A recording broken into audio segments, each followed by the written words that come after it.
주께 힘을 얻고 그 마음에 시온의 대로가 있는 자는 복이 있나이다.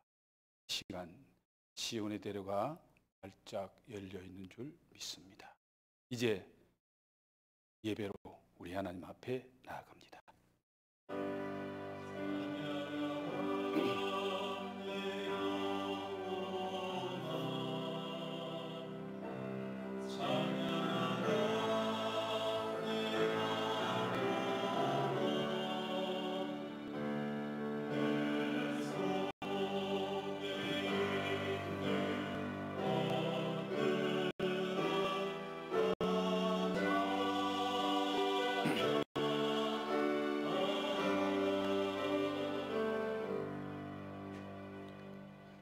주의 궁정에서의 한 날이 다른 곳에서의 첫날보다 나은즉 악인의 장막에 사는 것보다 내 하나님의 집 성전 문지기로 있는 것이 좋사오니 만군의 여호와여 주께 의지하는 자는 복이 있나이다. 좋으신 아버지 하나님, 세상에서 첫날보다 주님 앞에 나와 예배하는 한 날이 더 귀하고 복된 줄 알고 이 아침 주님 앞에 나와 예배합니다. 주께 나오는 자가 복이 있다고 하셨사오니 이 시간 하늘문을 활짝 열어주시고 주님이 영광을 받으실 뿐만 아니라 예배하는 자 한 사람 한 사람이 복된 자들이 되게 하옵소서. 예배의 수용을 주께 의지하옵고 예수님 거룩하신 이름 받들어 기원드리옵나이다. 아멘. 전능하사 천지를 만드신 하나님 아버지를 내가 믿사오며 그 외아들 우리 주 예수 그리스도를 믿사오니 이는 성령으로 잉태하사 동정녀 마리아에게 나시고 본디오 빌라도에게 고난을 받으사 십자가에 못 박혀 죽으시고 장사한 지 사흘 만에 죽은 자 가운데서 다시 살아나시며 하늘에 오르사 전능하신 하나님 우편에 앉아 계시다가 저리로서 산자와 죽은 자를 심판하러 오시리라. 성령을 믿사오며 거룩한 공회와 성도가 서로 교통하는 것과 죄를 사하여 주시는 것과 몸이 다시 사는 것과 영원히 사는 것을 믿사옵나이다. 아멘.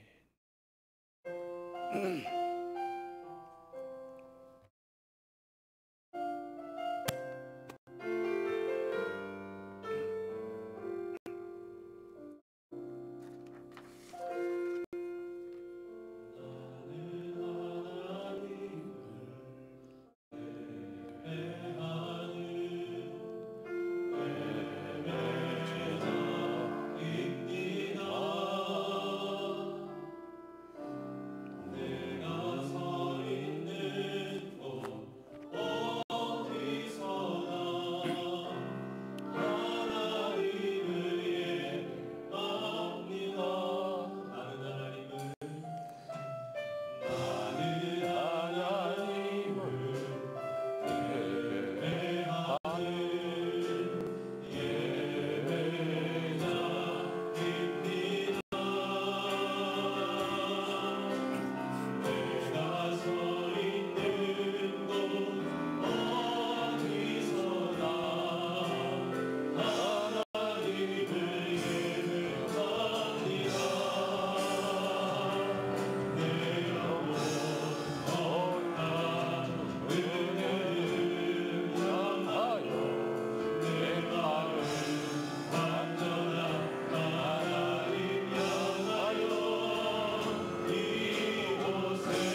행통한 날이면 기뻐하고 공고한 날이면 되돌아보아라 말씀하신 하나님, 삶의 현장에 찾아온 코로나19로 인하여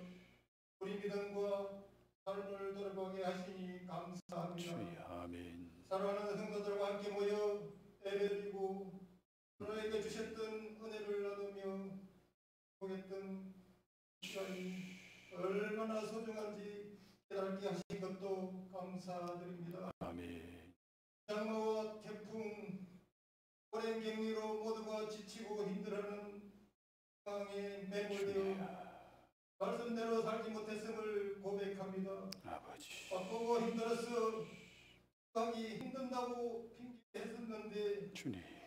일상이 멈추고 시간이 주어졌지만 네. 지금도 여전히 또 해야지 생각만 하고 있는 아버지. 못난 모습을 용서하여 주시옵소서. 어려움에도 찬 주님. 사랑과 부디어진 저의 마음을 고쳐 주시옵소서. 아멘. 전능하신 하나님 아버지, 영자에게는 하나님을 두려워하는 마음을 주시고 아멘. 저희들에게는 기도의 무릎으로 아버지의 뜻을 깨달아 위기를 기회로 설명하도록 기회를 주시옵소서. 아멘. 하나님을 사랑하는 자, 곧 그의 뜻대로 부르심을 입은 자들에게는 모든 것이 합력하여 선을 이루느니라는 말씀대로 지금은 끝을 알 수 없는 긴 터널을 지나고 있지만 고난과 핍박 또한 그리스도의 놀라운 은혜였음을 고백하게 하실 줄 믿습니다. 아멘. 단 위에 세우신 목사님의 영과 육을 강건케 하시고 말씀을 선포하실 때마다 주님.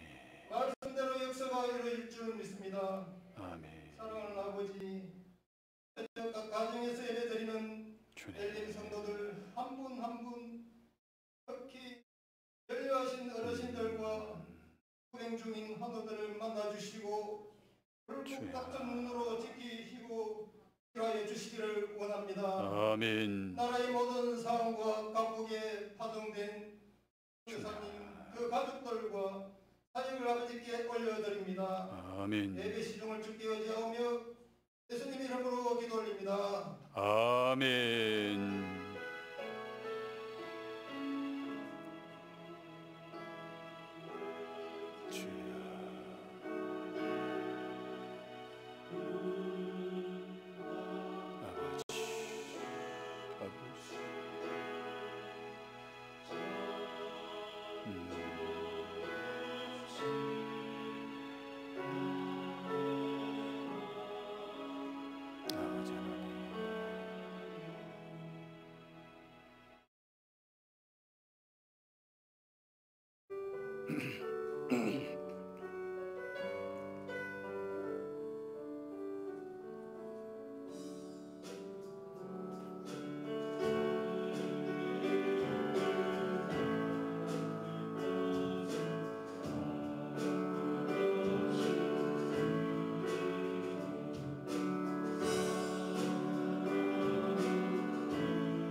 박성호 장로 이연혜 권사님, 여호와는 나의 목자시니 내게 부족함이 없으리로다 감사했습니다.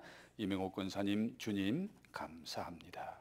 이재옥 장로 이윤자 전사님, 어려운 속에서도 은혜 주심을 감사드렸습니다.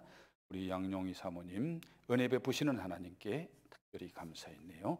최경기 예란 집사님, 범사에 감사드렸습니다. 고영건 장로, 최정인 권사님, 사랑의 주님 합력하여 선을 이루게 하옵소서.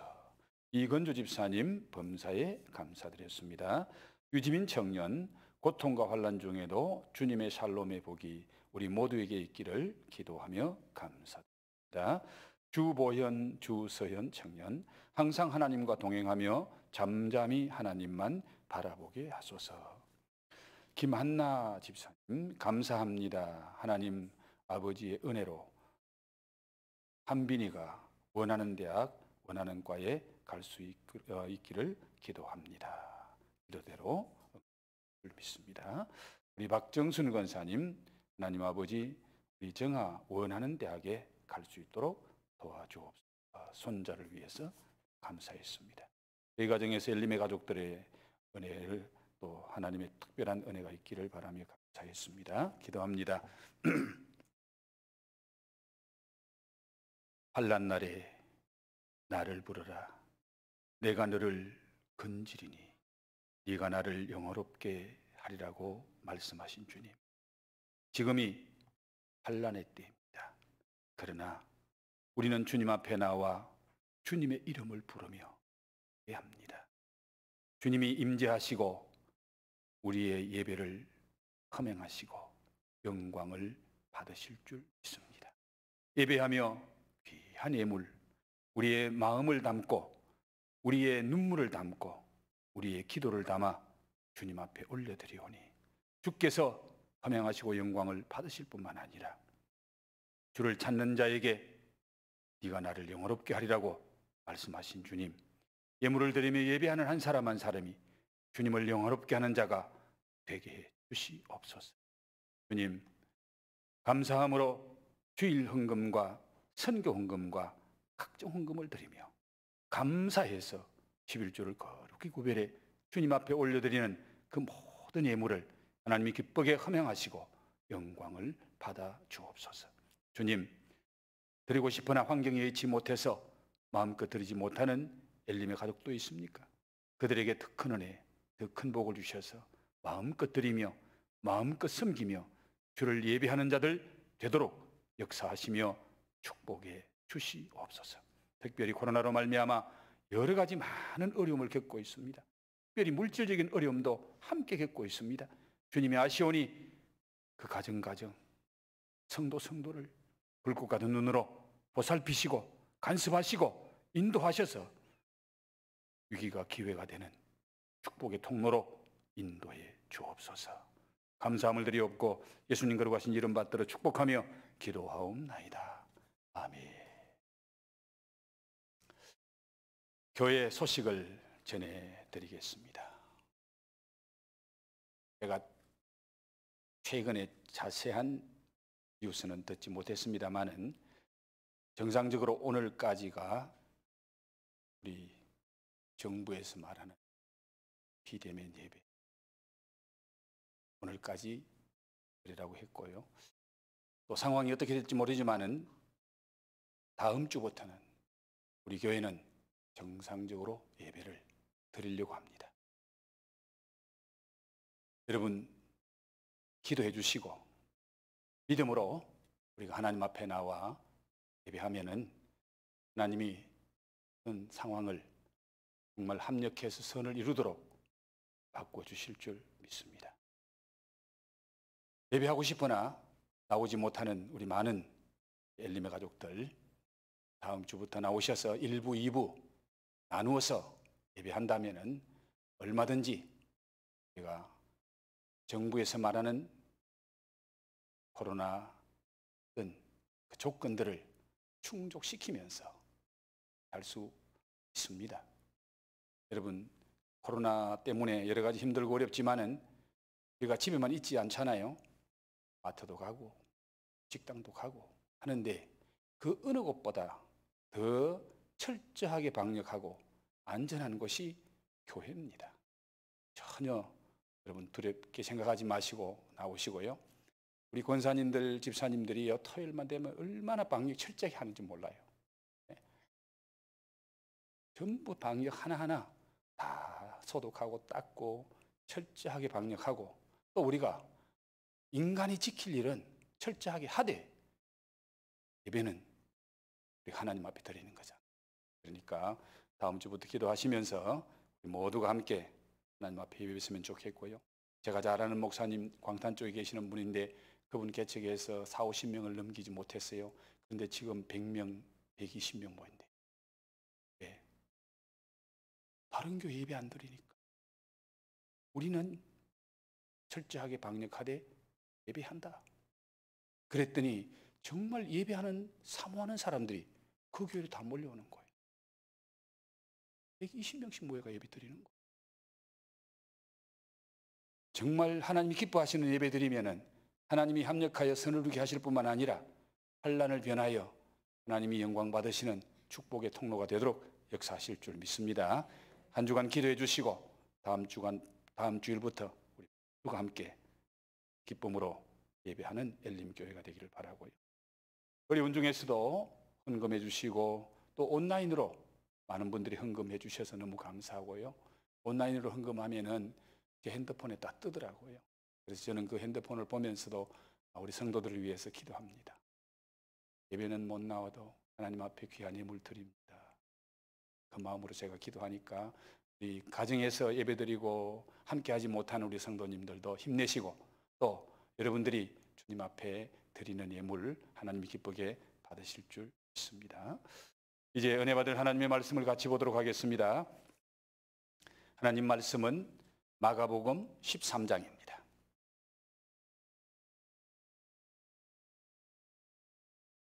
마가복음 13장 얻으셨으면 1절 말씀부터 8절에 있는 말씀 한 절씩 교독하겠습니다.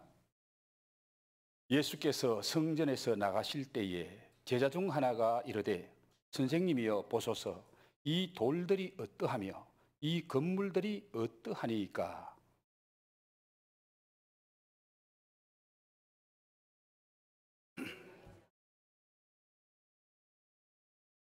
예수께서 감람산에서 성전을 마주대하여 앉으셨을 때에 베드로와 야고보와 요한과 안드레가 조용히 묻되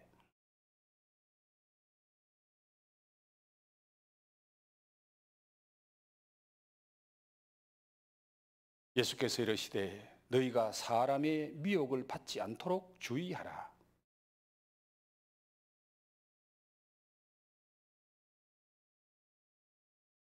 난리와 난리의 소문을 들을 때에 두려워하지 말라.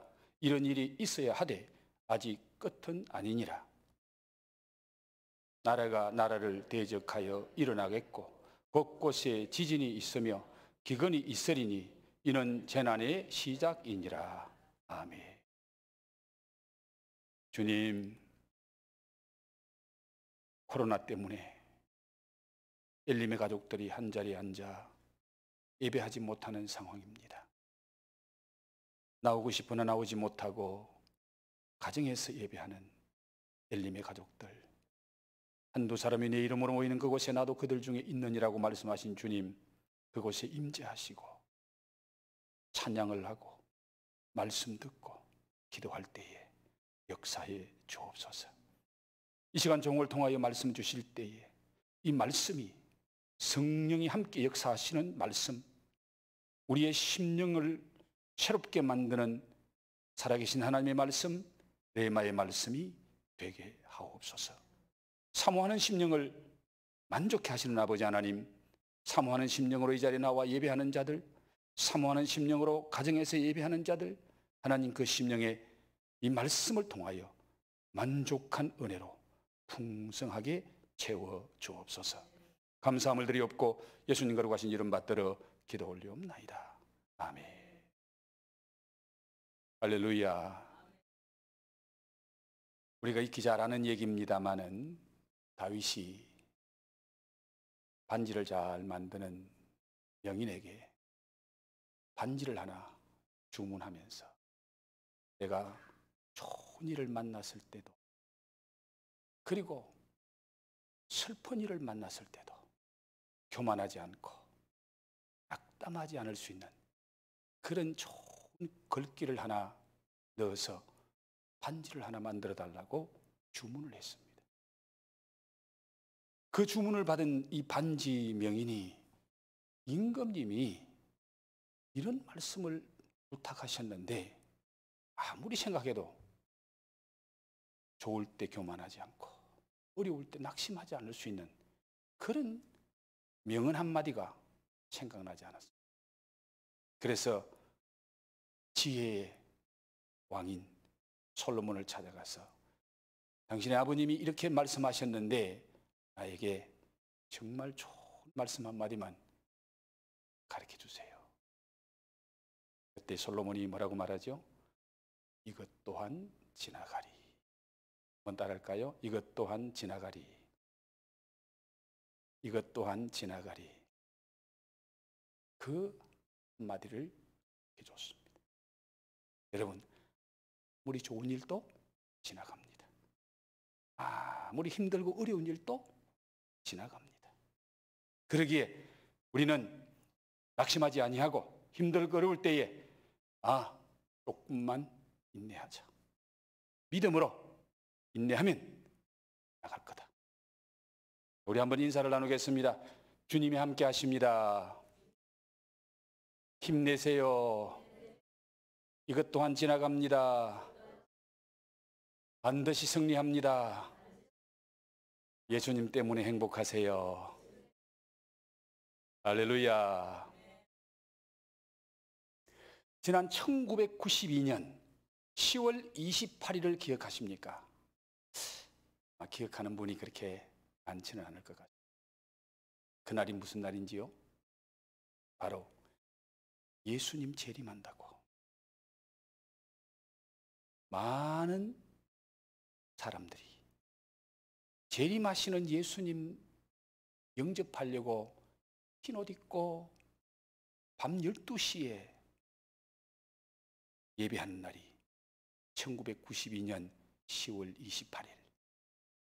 전국에서 166교회 2만여 명의 교인들이 모여서 예수님을 기다리면서 곧 휴가 될 거야.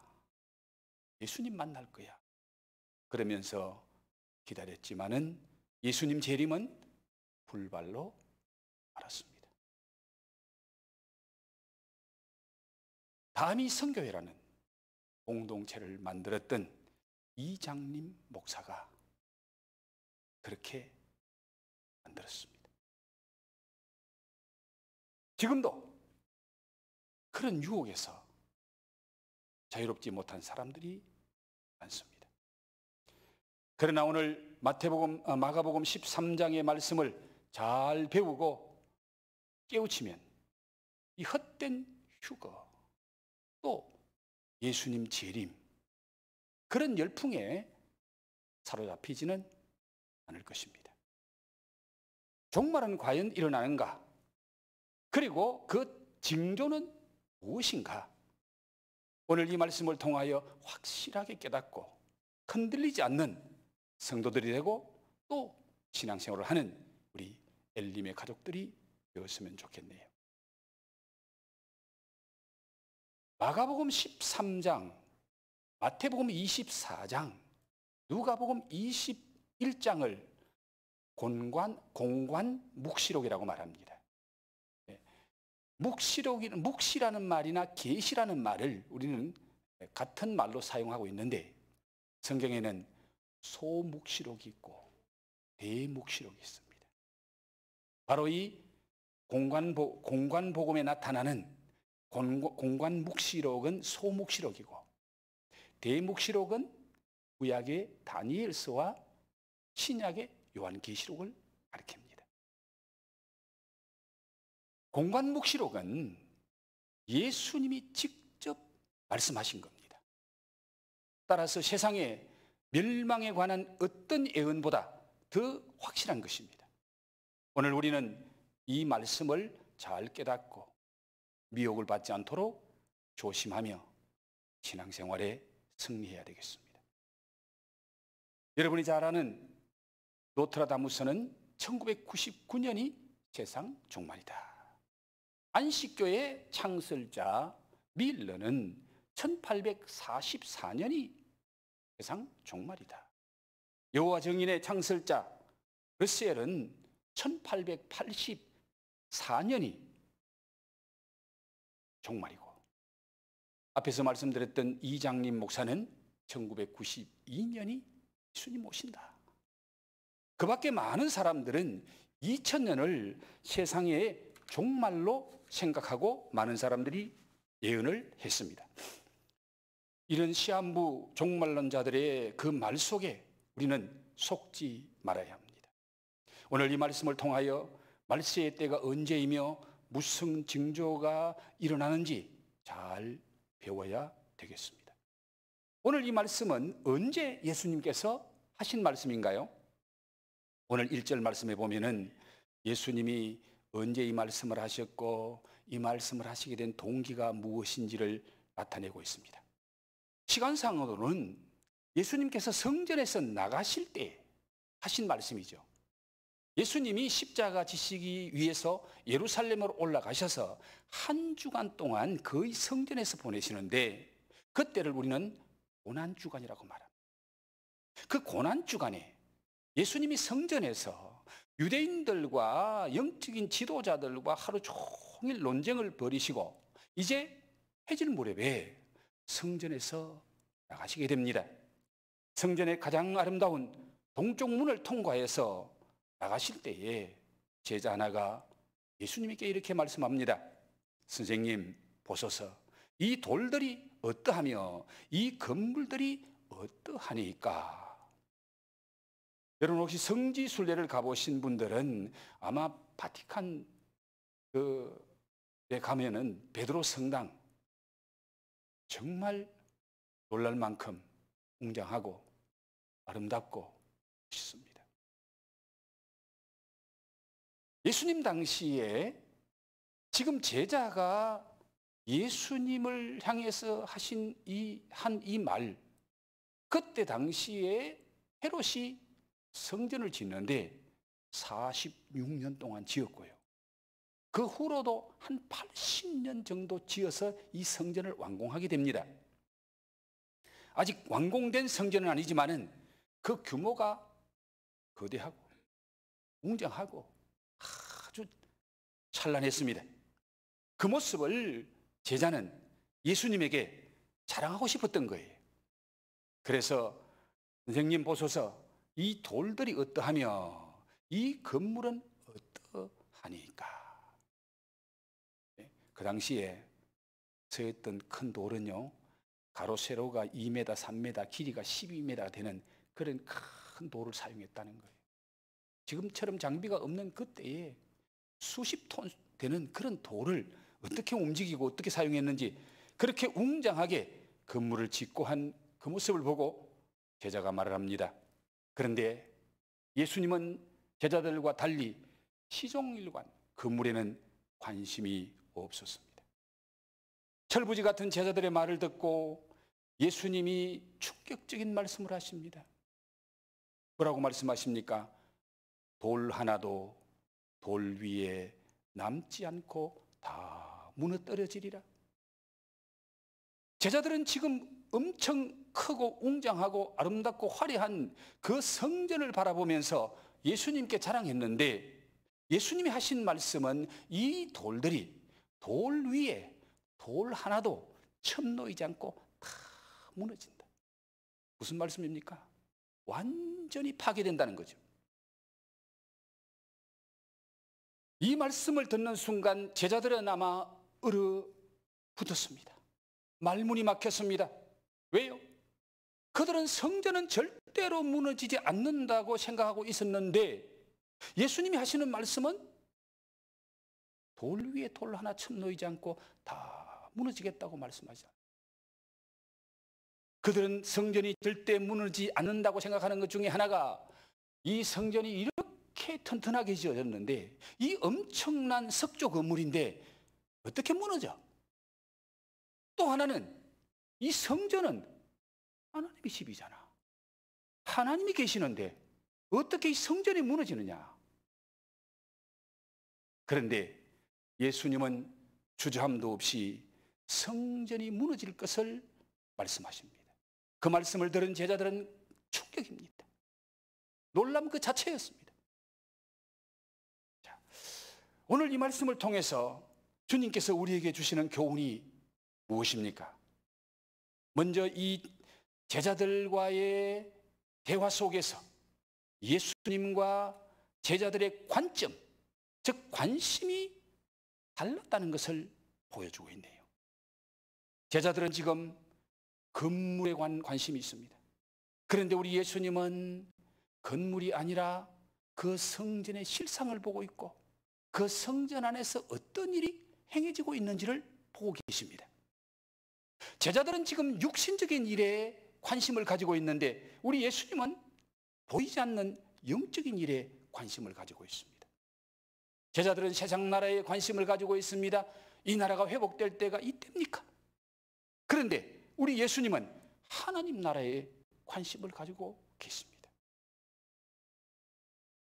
오늘 이 말씀을 들으면서 지금 나의 관심은 어디에 있는가? 제자들처럼 그런 관심을 가지고 있지는 않는가? 코로나19, 온통 세상은 지금 코로나19입니다. 그냥 TV만 틀면 코로나19입니다. 그러기에 우리는 지금 코로나19에 푹 빠져 있는 것 같아. 코로나19 때문에 아무것도 못하는 것 같아. 코로나19에 완전히 사로잡혀 있어.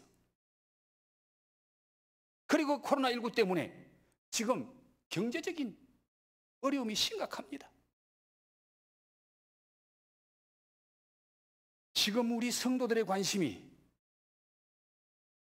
어디에 있는가? 나의 관심은 잠시 후에 무너질 성전, 건물, 물질, 그건 아닌가?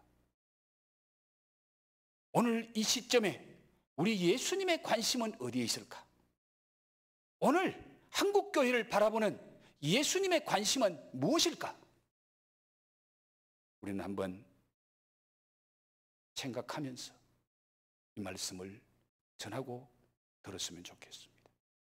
여러분, 관심이라는 말은요, 가치라는 말과 의미가 같습니다. 내가 무엇에 가치관을 두고 있는가? 내가 무엇을 중요하게 생각하고 있는가? 그게 우리의 마음이잖아요. 그게 우리의 관심이잖아요. 중국에 사 있던 제자들이 감람산 위에 올라가서 예수님이 성전을 바라보고 앉아 계시는데 그때에 예수님 곁에 조용히 찾아와서 그리고 조심스럽게 예수님께 물어봅니다. 무엇을 물어봅니까? 4절 말씀 보실래요? 우리에게 일어서서 어느 때에 이런 일이 있겠사오며 이 모든 일이 이루어지려 할 때에 무슨 징조가 있사오리까? 제자들이 예수님에 와서 무엇을 물었습니까? 두 가지를 묻고 있습니다. 어느 때에? 주님이 말씀하신 이 성전이 무너지는 때가 언제입니까? 그리고 그런 일이 일어날 때에 어떤 징조가 나타나겠습니까? 때와 징조 두 가지를 물었습니다.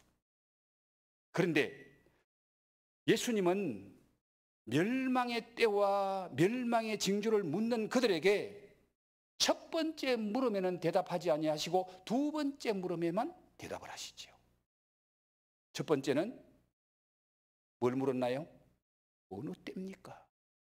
언제입니까? 물었는데 그 말에는 예수님 대답을 안 하셔요. 무슨 징조가 있겠습니까? 이 두 번째 질문, 그 질문에 예수님이 대답을 하십니다. 바로 이 점이 시한부 종말론자들과 다른 점이라는 겁니다.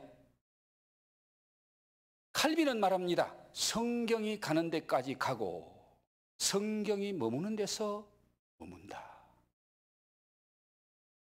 우리는 성경이 말하지 않는 것에 관심을 가질 필요가 없습니다. 성경이 말하지 않는 것은 우리가 알 필요가 없는 것이고 몰라도 되는 거예요. 성경이 말하는 것을 우리가 무엇인지 깨닫는 거, 그게 중요하잖아요. 종말의 때, 즉 시간을 말하는 것은 예수님이 입을 다물었습니다. 다른 곳에서 예수님이 뭐라고 말합니까? 나도 모른다. 오직 위에 계신 하나님만 아시는 일이다. 그러기에 종말의 때를 말하고 종말의 시간을 말하는 것은 잘못된 것입니까? 옳은 것입니까? 잘못된 거라는 거예요. 성경이 말하지 않고 예수님도 말씀하지 않는데 왜 인간이 자꾸 그걸 말해요? 인간이 그걸 말한다는 것은 내가 예수님보다 더 낫다는 것을 의미하죠. 나 이 정도야. 나 세상 종말 알아. 여러분, 아무리 유능한 사람이 말해도 그 말은 옳은 말이에요? 틀린 말이에요? 틀린 말이에요. 성경이 말하지 않고 예수님이 말씀하지 않는데 어떤 사람이 그걸 말합니까? 그래서 여러분, 종말론주의자들, 세대주의자들, 지구 종말이 언제 온다? 예수님이 언제 재림한다? 그걸 못 박아서 말하는 것은 다 틀린 거예요. 아무리 설득력 있게 말해도 그 말은 성경적인 말이 아니고 진리가 아니에요. 거기에 미혹되지 않도록 하라는 겁니다. 그렇다면은 예수님께서 멸망의 징조를 말씀하셨는데 그날이 가까우면 나타날 현상을 말씀하셨는데 몇 가지로 말씀하셨나요? 세 가지로 간단하게 말씀하셨는데 그 세 가지를 잠시 한번 말씀드리고 함께 은혜를 받고자 합니다. 첫 번째, 멸망의 징조는 종교적인 혼란이 일어난다. 5절과 6절에 있는 말씀입니다. 같이 한번 더 보겠습니다. 예수께서 이르시되 너희가 사람의 미혹을 받지 않도록 주의하라. 많은 사람이 내 이름으로 와서, 누구 이름으로 온다고요? 예수 이름으로 와서 이르되 내가 그라하여 많은 사람을 미혹하리라. 한마디로 말하면은 많은 사람들이 내가 예수다. 내가 예수다. 나를 따라와야 된다. 나를 믿어야 된다. 그래야 구원받는다. 그래야 재앙을 면한다. 그래야 병 고침 받는다. 그래야 문제가 해결된다. 이 종교적인 혼란이 극심하게 일어날 때가 있다. 예루살렘 멸망 직전에 유대인들 속에는 거짓 그리스도인들이 나타납니다. 마술사 시몬이 자칭 내가 하나님이라고 말합니다. 그 외에도 유다와 같은 많은 사람들이 나타나죠. 당시의 유대인들은 로마 군대의 위협을 받을 때 그들은 예루살렘 성 안으로 몰려왔고 그리고 최종적으로 그들은 성전 안으로 들어갔습니다. 왜? 예루살렘은 성도야. 예루살렘은 하나님이 함께하는 도시야. 그리고 성전은 하나님의 집이잖아. 우리가 성전 안에 피하고 있으면 하나님이 우리를 지켜주시고 승리하게 하신다. 그렇게 믿고 그들은 버텼습니다. 성전 건물이 하나님이라도 되는 것처럼 믿는 미신에 빠져 있었던 것입니다. 멸망하는 징조는 이와 같이 교회 안에서부터 나타나는 거예요. 예수 믿는 성도들이 거짓 그리스도에게 속습니다. 내가 예수라. 내가 감람나무야. 그리고 거짓 스승들이 나타나고 거짓 신앙에 빠질 때에 그때가 멸망이 가까운 때다.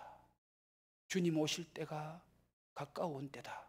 라고 오늘 말씀해 주고 있습니다. 성전과 같은 교회 건물이 참 중요하지요. 그러나 이 건물이 우상처럼 받들어서는 안 됩니다.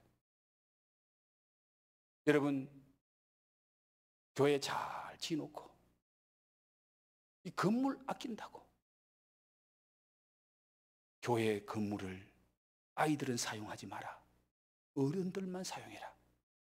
아이들은 본당에 올라오면 안 돼. 성전 더럽혀. 그런 교회 주님이 기뻐하실까요? 어린아이들 생명보다 건물을 더 귀하게 생각하는 그런 교회는 주님이 기뻐하지 않습니다. 우리의 신앙이 바르다면 하나님은 이 교회 건물도 귀하게 보실 것입니다. 그러나 교회 안에서 미움과 시기, 질투와 싸움이 있다면, 아니 인간적인 냄새만 피우고 하나님의 영광을 가리운다면 하나님은 그 건물 아끼지 않고 모조리 엎으실 거예요. 주 70년경에 로마 티투스 장군에게 무너진 헤롯 성전은 80년 동안 얼마나 화려하고 웅장하게 지었는지 모릅니다. 그런데요, 주님의 말씀처럼 돌 하나 돌 위에 첨 놓이지 않고 다 무너집니다. 여러분, 돈으로 따지면 엄청난 돈이 들어갔잖아요. 거의 80년 동안 지었는데 하나님은 그걸 아끼지 않으셨다는 겁니다. 완전히 버리신 거예요. 무엇 때문에? 그 성전 안에서 어떤 일들이 일어납니까?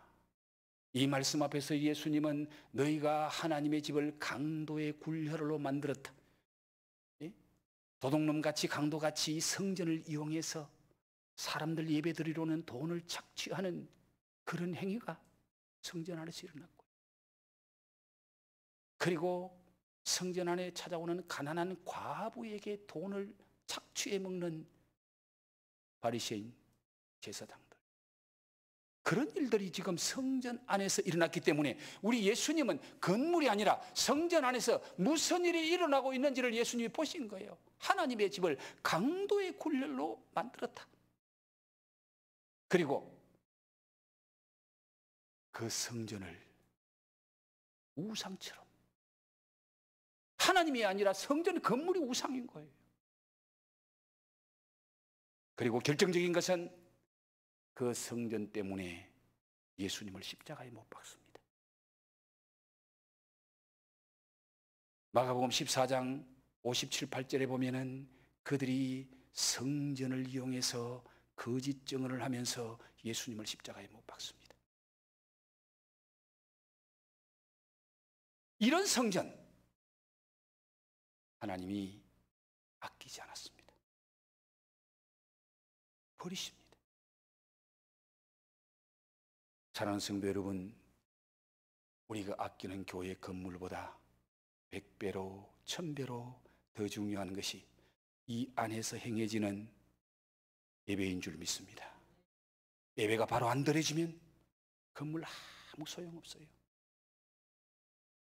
여기에서 하나님을 기쁘시게 하고 하나님께 영광 돌리는 그 예배가 제대로 안 드려진다면 건물이 무슨 소용이 있어요? 하나님 아낌없이 버리는 거예요. 그리고 이런 이단의 유혹에 미혹에 빠지면은 물질도 빼앗기고 인격도 파괴되고 가정도 해체됩니다. 예? 이번에 코로나가 준 선물 중에 하나가 바로 신천지잖아요. 신천지에 빠지면요, 부모 자식도 원수돼요. 부부간도 이혼해요. 거기 빠지면 가정이 해체돼요. 얼마나 무섭습니까? 그래서 오늘 주님이 뭐라고 말씀하십니까? 미혹받지 않도록 주의하라. 그들은 많은 사람을 미혹하리라. 두 번째로 멸망의 징조는 사회적인 혼란입니다. 7절과 8절 말씀이네요. 같이 한번 더 보겠습니다. 난리와 난리의 소문을 들을 때에 두려워하지 말라. 이런 일이 있어야 하되 아직 끝은 아니니라. 민족이 민족을, 나라가 나라를 대적하여 일어나겠고 곳곳에 지진이 있으며 기근이 있으리니 이는 재난의 시작이니라. 두 번째 멸망의 징조는 사회적인 혼란, 다시 말씀드리면 전쟁이 일어난다는 겁니다. 여러분, 지구 종말을 예고하는 시계가 있습니다. 핵전쟁으로 말미암아 인류가 멸망할 것이다. 그 멸망하는 시간을 자정으로 정해놓고 그 시계, 그 남은 시간을 나타내는 시계가 바로 5분 전이었습니다. 그것이 몇십 년 전이에요. 아마 지금은 3분 전을 가리킬 수도 있습니다. 우리가 살고 있는 이 시기가 얼마나 위기적인 상황임을 나타내고 있습니다. 인간이 만들 가공할 만한 무기들, 핵무기 언젠가는 사용될 것입니다. 사용하려고 만들었잖아요. 알면 알수록 두려울 수밖에 없습니다. 그러나 오늘 주님께서 뭐라고 말씀하십니까? 그런 난리가 일어날 때에, 그런 전쟁이 일어날 때에 너희는 뭐 하지 마라? 두려워하지 말라. 두려워하지 마라. 왜 두려워하지 말라고 말씀하십니까? 결론 부분에 가서 제가 말씀드릴게요. 마지막 세 번째 징조는 자연적 재난입니다. 무슨 재난? 자연적 재난. 8절 후반부에 보십시오. 곳곳에 지진이 있으며 기근이 있으리니 이는 재난의 시작이니라. 자연적 재난을 예수님은 두 가지로 말씀하시죠. 지진과 기근이다. 다른 성경에 또 더 자세하게 말씀하기도 합니다. 일본 아사히 글라스 재단은 1992년부터 매년 환경위기 시계를 발표하고 있습니다. 세계 전문가들의 그 의견을 바탕으로 해서 환경 문제가 얼마나 심각한지를 표시하는 시계. 1992년 그때 1992년이 오후 7시 49분으로 나타났어요. 최근에 한 10여 년 전에 2010년에 오후 9시 33분으로 나타났어요. 10년 전입니다. 그러니까 지금 10년 후니까 거의 10시 전 올 거예요. 밤 10시. 환경의 위기도 갈수록 심각해지고 있습니다. 저는 개인적으로 인류의 종말을 가장 위협하는 것이 이 자연적 재난이 아니겠는가라고 생각해 봅니다. 지구온난화가 일어나고 엘니뇨 현상이 일어나고 그 결과로 이상기후로 말미암아 가뭄과 홍수가 나타납니다. 올해 중국에는 5번 이상 큰 홍수가 나타났어요. 그래서 중국이 지금 세계에서 제일 큰 댐을 가지고 있잖아요. 그 댐의 담수가 일본에 있는 모든 물을 다 합해도 그 댐의 물보다 작대요. 그 댐이 붕괴되면 그냥 중국 대륙을 쓸어버린다는 거예요. 그런데 그 댐에 비상이 걸렸어요. 이렇게 중국에서 올해에 5번 이상 큰 홍수가 나서 이재민 수만 해도 5천만 명이 넘어요. 우리나라 전체 인구보다 중국의 이재민 수가 더 많다는 거예요. 자, 여러분 지금 미국에 어떤 재난이 일어나고 있어요? 뉴스 보고 알죠? 지금 대형 산불이 일어나가지고 미국 자체에서 해결하지 못해서 인근 주위에 카나다나 있는 이런 데서 지금 와서 좀 불 꺼달라고 하는데 불 못 꺼요. 지금 우리 딸내미가 살고 있는 그 지역이 불난 지역이에요. 산호세 양쪽에 다 불나 있고요. 조금 위에 샌프란시스코 대형 불나 있는데 거기서 동영상을 찍어서 보내주는데 하늘이 완전히 해가 없어요.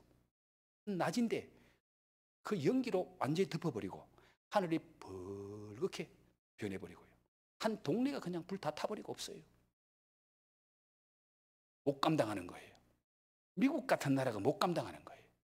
그런데 문제는 왜 이런 대형 산불이 일어나느냐고요. 며칠 전에 뉴스에 이 대형 산불이 기후와 관계 있다는 거예요. 무슨 기후? 중국, 한국, 일본 쪽에는 비가 엄청 많이 왔잖아요. 홍수가 났잖아요. 반대로 미국 쪽에는 그 가뭄이 일어나서 2달, 석 달 비가 안 오는 거예요.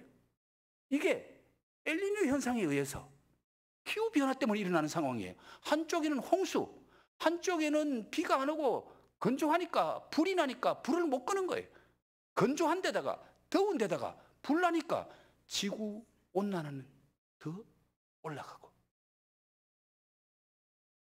인간이 감당할 수 없는 자연적 재난이 지금 우리가 실감하고 있습니다.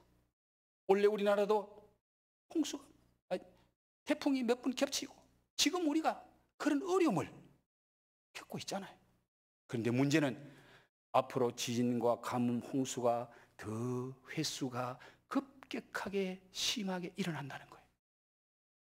빈도수가 점점 자주 일어나고, 한반도도 지진의 안전지대는 아니라고 합니다. 기후변화로 식량의 위기가 찾아오는 거예요. 여러분, 아프리카 같은데요, 10년 전에만 해도 호수인데 지금은 물 한 방울도 없는 그런 사막으로 변해버렸어요. 죽은 나무만 서 있어요. 그게 옛날에 다 호수였다는 거예요. 그게 오래 아니에요. 10년 전, 20년 전이에요. 그러니까 식량의 위기가 오는 겁니다. 먹고 사는 문제가. 그래서 오늘 주님이 하신 말씀 가운데 곳곳에 지진이 있으며 기근이 있으리니, 기근이 찾아온다는 거예요. 먹는 문제 해결 못하는 때가 찾아온다는 거예요. 인류의 멸망의 날이 가깝다는 것을 여러 분야의 통계들이 경고하고 있습니다. 우리는 종말의 시간표가 예수님의 예언대로 진행되고 있음을 알아야 됩니다. 뿐만 아니라 개인의 종말도 시간표가 있습니다. 내 개인의 종말의 시간표. 요즘 자기 이렇게 얼굴 가리기 좋잖아요. 마스크 쓰고 모자 눌러 쓰고 잘 모르는 사람하고 만나서 대화를 하는데 저보고 하는 말이 어르신 그러더라고요. 아니, 나는 마스크 쓰고 모자 썼으니까 그래도 좀 괜찮은 줄 알았는데 상대방이 어르신 걷는 거예요. 기분이 좀 나빠요. 가만 생각하니까 그 말 틀린 말은 아니잖아요. 나는 아직 젊다. 나는 아직 그래도 멀었다. 그런데 다른 사람 보니까 이게 어르신인 거야. 착각하지 말아라, 그 말이에요. 개인의 시간표. 하나님이 만들어 놓은 시간표가 있어요. 사인이 오잖아요. 여러분의 얼굴에 사인이 오잖아요. 여러분의 머리카락에 사인이 오잖아요. 여러분의 무릎에도 사인이 오잖아요. 그럼 무언가 정신 차려야 되고 준비해야 되는 거예요. 예수님께서 왜 이 말세의 징조를 말씀하셨을까요? 반드시 오는데 미리 말씀하신 것은 뭐하라고? 준비하라고. 대비하라고. 우리가 해야 할 일이 무엇입니까? 오늘 두 가지만 말씀합니다. 미혹되지 않도록 조심해라. 미혹되지 않도록 조심해라. 왜 미혹될까요? 왜 미혹되지요? 진리의 말씀을 바로 모르니까, 하나님의 말씀을 바로 모르고 예수님이 하신 말씀을 바로 모르니까 미혹이 되는 거예요. 왜 신천지 갑니까? 말씀만 제대로 알면은 뻔한데 교회 10년, 20년 다녀도 말씀이 없어요. 그 속에 진리가 없어요. 그러니까 달콤한 말 하면은, 위협하면은 미혹에 넘어가는 거예요. 미혹의 영들이 역사하는 거예요. 미혹당하지 않으려고 하면 말씀을 알아야 돼. 진리를 알아야 돼. 성경 말씀에 비춰보면 드러나는데 내가 말씀을 모르니까 미혹되는 거예요. 그리고 두 번째는 뭡니까? 뭐 하지 마라? 두려워하지 마라. 왜? 그런 어려움이 와도 감당하지 못할 시험은 하나님 허락지 아니하시고, 또한 감당할 수 없는 시험에는 무슨 길을 열어준다? 피할 길을 열어주시니까. 하나님을 믿는 자는 어떤 어려움이 와도 감당할 힘도 주시고 또한 피할 길도 주시기 때문에 두려워하지 말아라. 그리고 아직 끝이 아니야. 그런 징조가 나타나도 끝이 아니야. 이제 시작일 뿐이라고 말합니다. 그리고 여기 재난의 시작이라, 이 재난이라는 말은 다른 말로 산통이라는 말과 같습니다. 아기를 낳을 때 진통이 오잖아요. 그걸 산통이라 그러잖아요. 이 재난은, 세상에 존재하는 고통은 새로운 시대를 낳기 위한 진통이라는 거예요. 그 재난이 와야 새로운 세상이 열려요. 마지막 재난이 와야 주님의 나라가 임해요. 그 과정에 진통이 일어난다고 말합니다. 재난이 일어나는데 그게 산통이에요.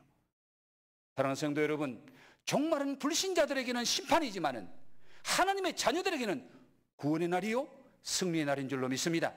예수 안에 있는 자들에게는 정죄와 심판이 없다고 말씀하시고 합력하여 선을 주시기 때문에 그런 재난이 와도 두려워하지 말아라. 하나님이 넉넉히 감당할 은혜를 주실 줄 믿습니다. 성령이 함께 하실 줄 믿습니다. 그 뒤에 말씀은 제가 다음에 또 전하려고 합니다. 그리고 마지막으로 한 말씀 더 드리면은, 지구의 종말이 와도 나는 사과나무를 심겠다. 많이 들은 말이죠. 누가 한 말인 것 같습니까? 철학자 스피노자가 한 말인데, 이 스피노자가 다른 사람 말을 뺏겼어요. 누가 제일 먼저 말인지 아세요? 마르틴 루터가 제일 먼저 이 말을 했어요. 나는 지구의 종말이 와도 오늘 사과나무를 심을 거예요. 마르틴 루터는 여러분, 어떤 날이 와도 끝까지 신앙생활 잘하고 끝까지 내 할 일 하면은 그때에 하나님이 하신다는 거예요. 시한부 종말론자들처럼 예수님이 오신다, 세상의 것 다 이제 끝났다, 다 버리고 찬송 들고 성경 들고 메시 어디에 모여라, 어느 산에 온다, 어느 장소에 온다, 그리로 모여라.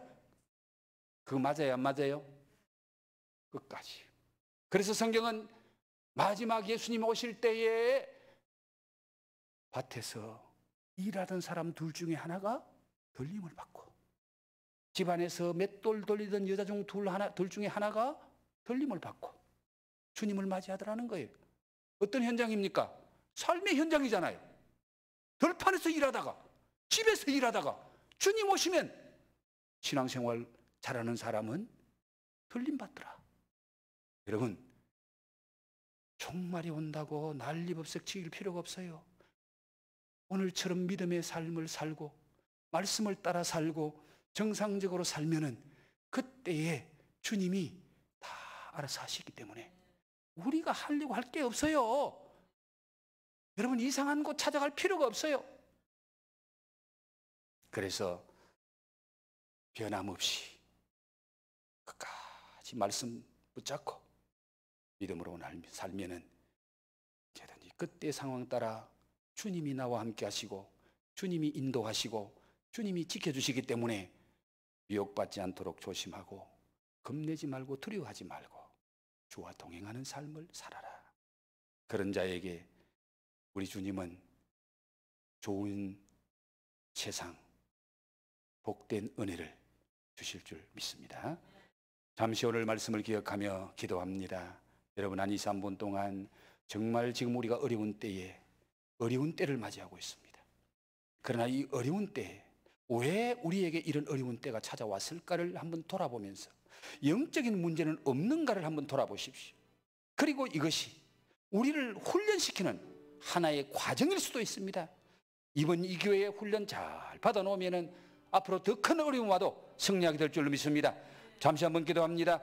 좋으신 아버지 하나님, 오늘도 믿음의 가족들이 한자리에 모여서 다 예배하지 못하지만은 이렇게 엘림의 가족들을 위하여 종을 통하여 귀한 말씀 주시니 감사합니다. 이 말씀을 전하고 듣는 우리 모두가 말씀 앞에 바로 서는 우리의 신앙의 삶이 되게 주님 도와 주시옵소서. 세상의 그 물질적인 것, 거기에 관심이 아니라 예수님처럼 영적인 일에 하나님 나라에 관심을 가지고 믿음으로 살면은 때를 따라 돕는 은혜로 우리와 함께 하시고 우리를 인도하시고 끝까지 승리하게 하신다는 이 주님의 말씀을 꼭 기억하면서 마지막 때의 징조를 주님이 말씀하셨습니다. 영적인 징조, 사회적인 혼란, 그리고 자연적인 재난이 올 것이라고 분명히 말씀하셨고, 그런 모습들이 우리의 삶의 현장에 지금 많이 나타나고 있습니다. 정신을 차리고 깨어서 신앙생활을 바로 잘했어. 주님 오시는 그날 할렐루야 찬송하며 주님을 맞이하고 우리 주님 부르시는 그날 주님 앞에 부끄러움 없이 설 수 있는 우리 엘림의 가족들이 다 되도록 주님 역사해 주시옵소서. 코로나 때문에 영육간에 심히 힘드는 어려움을 겪고 있습니다. 이 어려운 때에 주님을 바라보고 주님의 은혜를 사모하고 기도하는 우리들 되게 하옵소서. 이런 때에 주님의 날개 그늘 아래 피하면은 주님이 우리와 함께 하실 줄 믿습니다. 우리를 덮어주실 줄 믿습니다. 지켜주실 줄 믿습니다. 이기게 하실 줄 믿습니다. 승리하게 하실 줄 믿습니다. 이 믿음으로 승리하는 엘림의 가족들 되게 하옵소서. 감사함을 드리옵고 예수님 거룩하신 이름 받들어 기도 올리옵나이다. 아멘. 이제는 우리에게 이 큰 환난을 이기게 하시려고 친히 이 땅에 찾아오셔서 그 환난의 그 고통을 먼저 십자가를 통하여 져주시는 우리 주님 예수 그리스도의 은혜와 우리를 이 환난의 과정을 통과한 후에 더 좋은 천국 주시려고 우리를 사랑하시는 우리 아버지 하나님의 만극하신 사랑하심과 환난과 고통 속에서도 두려워하지 않도록 우리와 동행하시고 함께하시고 인도하시고 역사하시는 성령님의 교통하심의 신령한 은사가 어떤 역경이 와도 주님 바라보고 믿음으로 승리하기를 소원하는 우리 모든 엘림의 가족들 머리 위에 가정 위에 지금부터 영원토록 함께 있을지어다. 아멘.